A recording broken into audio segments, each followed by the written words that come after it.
I founded Meet Me There Clinical Counseling August of 2023. I also have a full-time job I have been at since 2016. I have no plans on like leaving my full-time job.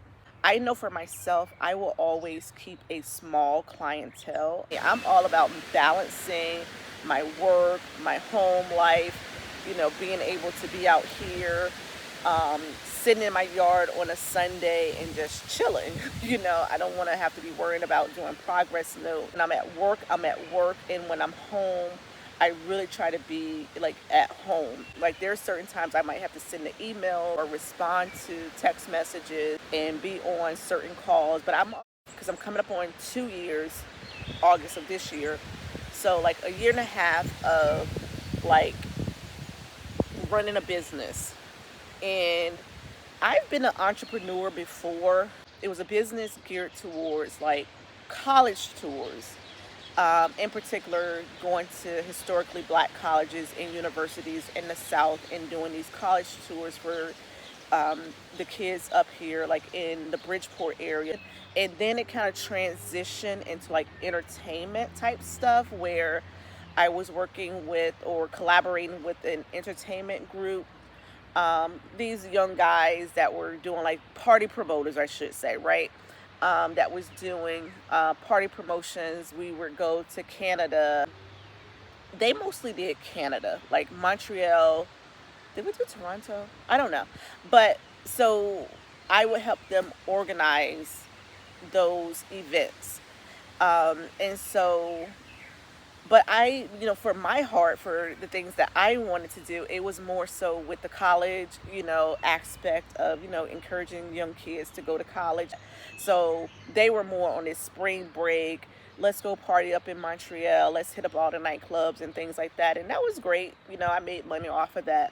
But then I decided when I was going to enter the helping profession as a professional and I went back to school, I sort of closed up shop for that particular business, and I started, college and knowing I wanted to either be a social worker or a therapist in some capacity.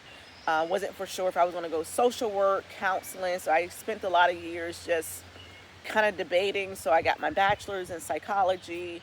And then once it was time for my master's for like 5 years now, if you don't make a decision, if you're going to go counseling, social work, I think even at one time I was going to be an ABA, a BCBA, a board. So that's a board certified behavior analysis. And then I landed on counseling. I don't know if you guys know, if you sit with your bachelor's like 4, 5, 6, 7, 8 years, and you know that eventually you want to get your master's degree. And once your bachelor is dormant, I'll say dormant for like 5 years, they start updating these degrees and your classes don't count anymore. They've added something, they changed criteria. So those are some of the things to think about. Right before I started my master's program is when I started working where I work now. And I had a talk with my supervisor at the time, and she was like, well, if you want to get further in this field, she was like, you're gonna have to get your master's degree. And that was all the motivational talk I needed. I don't always see myself as because right now I'm more in a management role as a clinical supervisor or program manager. um, so I do still see myself as a therapist, but even in my private practice, I'm like, okay, I want to take a step back a little bit. Um, but I can't take a step back until I build something to take a step back from. And so the last year and a half of just like building my private practice and understanding all the business dynamics, tax situations, and accounting, and there's a lot. I'm always the type of person where I kind of find my way, and it works sometimes, but then sometimes it doesn't work because there's a lot of stuff you don't know, and especially if you don't have people that you can go to readily to get the information. Now, like I said, like I always deem myself as a very resourceful type of person where I can pretty much know how to vet information, and sometimes that That's unnecessary legwork. It's me learning and discerning who to trust, who to lean on, who to get advice from, and making sure that all my ducks are in a row. I just learned so much over the past year and a half because I started off with a clientele of maybe 3 or 4 people, and then it grew, and then people drop out. They kind of drop out of therapy. It's just this up and down type of situation, and this is my bread and butter here, especially when it comes to like paying the rent and paying my taxes, or paying for like my programs that I use to do telehealth, um, the office furniture. And then the other aspect is paneling with insurance companies. Oh my gosh, that is a nightmare.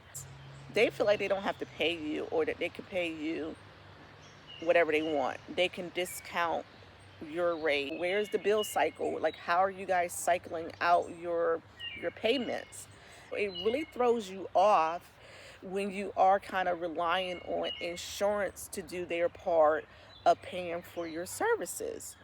And so, as a provider myself, and if you're going to have people underneath you, now you're talking about them waiting to get paid, and you want to make sure your account has enough money to pay out, people that are underneath you. It's, credit card fees. Like, some of my clients have co-pays and they can pay online, and then the credit card company is charging me 3%. Do want to be able to step back a little bit. I do want to be able to hand off like accounting, payroll, because I do have a 1099 contractor. So I have been getting an increase of clients and referrals, and that makes me feel really good that people are like referring people to me. Um, Even just conversations that I have with different people, and it really warms my heart to know that that people can see, the type of work that I want to put out here, and that it's coming from, a real place of genuine care for like people's mental health and well-being. Um, yes, I want to get paid. I hate the insurance companies. I do think health and mental health services, they should be accessible and they should be affordable. Insurance companies should pay for it.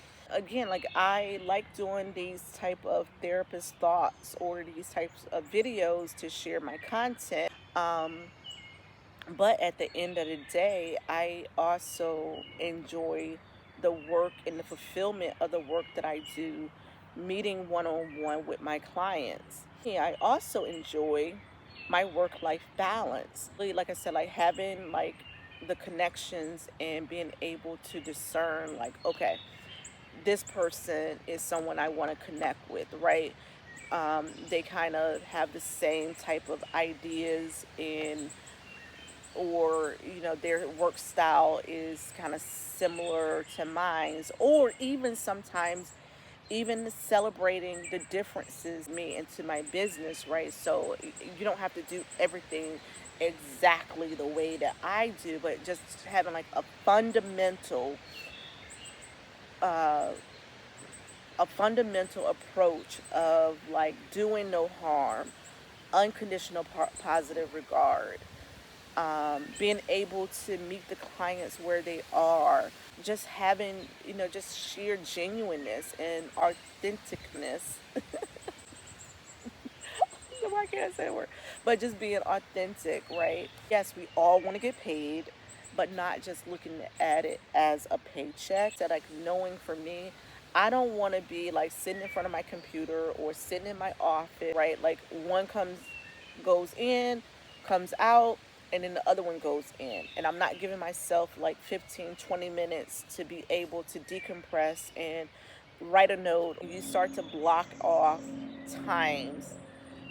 Some people see it as like that's money that you're blocking off. Somebody like that, well, that 15 minutes here and that 15 minutes there, and that's a whole nother hour or 30 minutes that you could have did another session. but at what cost? You have to be able to um, know what it costs for you to do your work that you're doing, especially in the helping profession. So we do a lot of heavy lifting in therapy. Even when I'm in the gym, I'm like heavy lifting, but some of my most heavy lifting is with my clients. I had that moment yesterday where I'm eating like 11 o'clock at night, and I wake up, my stomach is off because my body is like, what are you doing? What are you doing? So those are the costs that happens when you're not like really um, locked in tune with yourself, kind of distracted and things like that. It can be easy to sacrifice um, your mental health, your physical health. Has been my journey with my business and seeing it grow. There's been so much increase, and I know for myself, I have to learn to operate in my increase without depleting myself. Um, wow. And I think one of the ways that you operate in your increase is just through gratitude.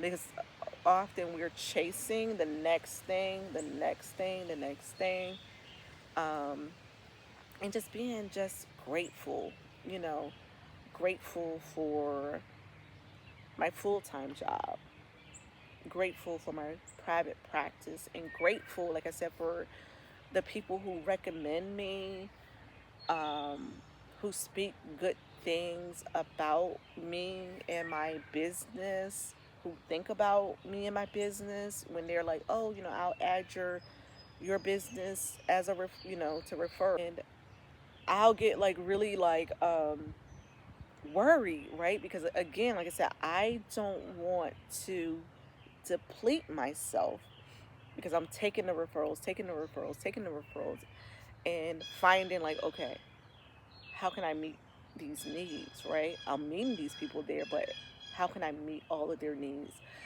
So, like I said, like being able to join and contract with other licensed professionals um, has been instrumental in like the increase that I'm seeing, and being able to make that referral, um, and even other businesses that or other therapists that I know who are not like contracted with me. I only have one person, but even just making that referral to other therapists that I know. So grateful for everything that God has like blessed me with, have entrusted me with, right? That stewardship, like really taking ownership. I often talk to my clients about owning their emotions. That's like one of my biggest things. Because that was one of the things that I really learned for myself is owning my emotions. But now I have to take ownership of stewarding this increase that I am blessed with being able to do. And so I am so, so, so very grateful.